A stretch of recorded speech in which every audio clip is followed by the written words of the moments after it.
Exodus chapter 33, the command to leave Sinai. And the Lord said unto Moses, Depart and go up hence to the land of Canaan, thou and the people which thou hast brought up out of the land of Egypt, unto a land which I swore unto Abraham, to Isaac, and to Jacob, saying, Unto thy seed will I give it. And I will send an angel before thee, underline that, and I will drive out the Canaanites, and the Amorites, and the Hittites, and the Perizzites, the Hivites, and the Jebusites, unto a land flowing with milk and honey. For I will not go up in the midst of thee, for thou art a stiff-necked people, lest I consume thee in the way. Now this angel here is not the same as the other angels we have learned about in earlier chapters. Those others were the manifested image of God. This one is a created being.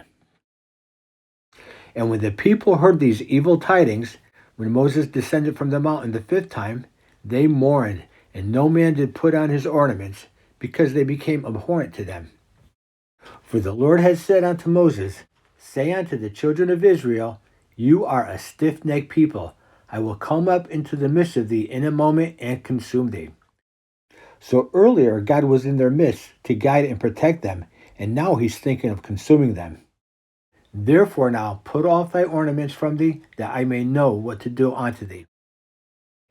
And the children of Israel stripped themselves of their ornaments by the Mount Horeb, and probably put on sackcloth and ashes, because they would be in mourning for what they had done in worshiping the golden calf. And Moses took the tabernacle. Now this is not the tabernacle, what we usually think of when we think of the Holy of Holies. This is more of a tent. I think of it as kind of a chapel. And pitched it without the camp, afar off from the camp, so quite a distance off, and called it the tabernacle of the congregation, or the tent of the assembly. And it came to pass that every one which sought the Lord went out of the camp unto the tabernacle of the congregation, which was without the camp. So God withdraws himself from the body of the people because of their forsaking him, because of their worshiping of the golden calf. Now, if someone wanted to draw near to him, they had to go out to seek him, just like in these times.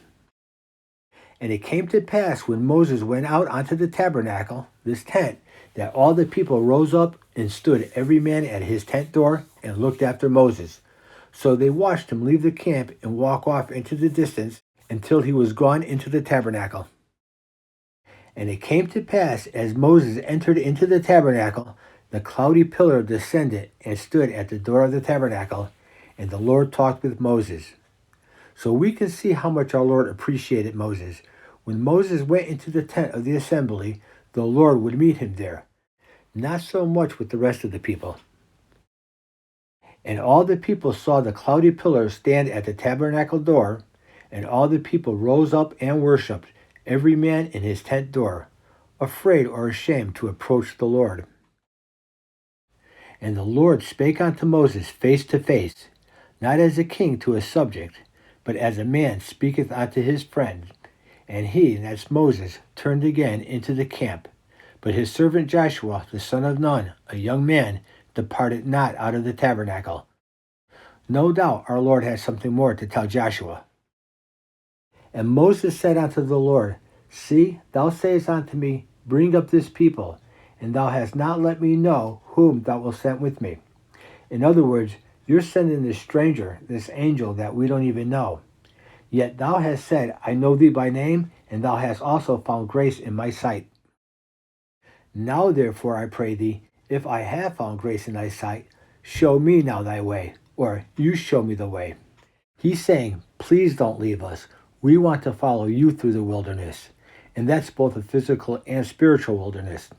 That I may know thee, that I, and I'll add we, may find grace in thy sight. And consider that this nation is thy people, holy and separate.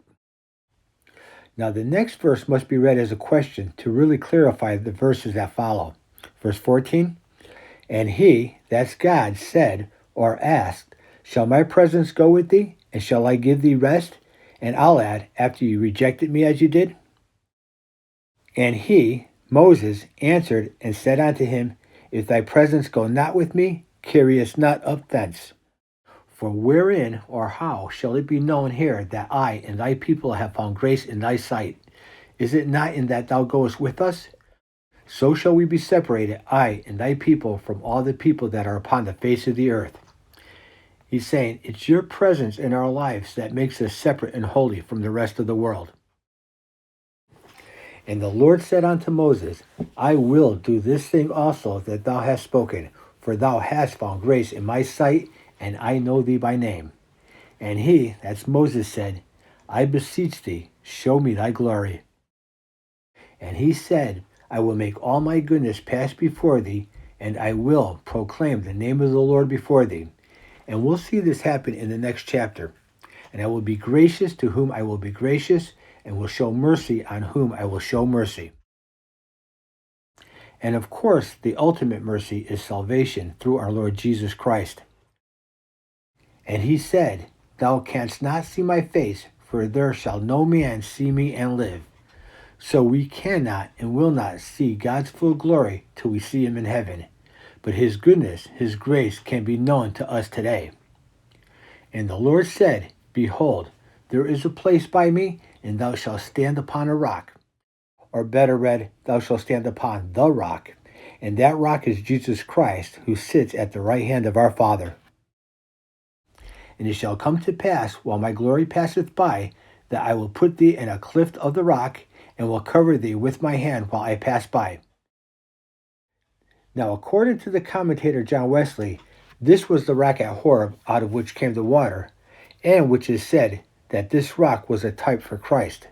Let's go to 1 Corinthians chapter 10, verse 4. And did all drink the same spiritual drink, for they drank of that spiritual rock that followed them, and that rock was Christ. And back to verse 23 to finish up.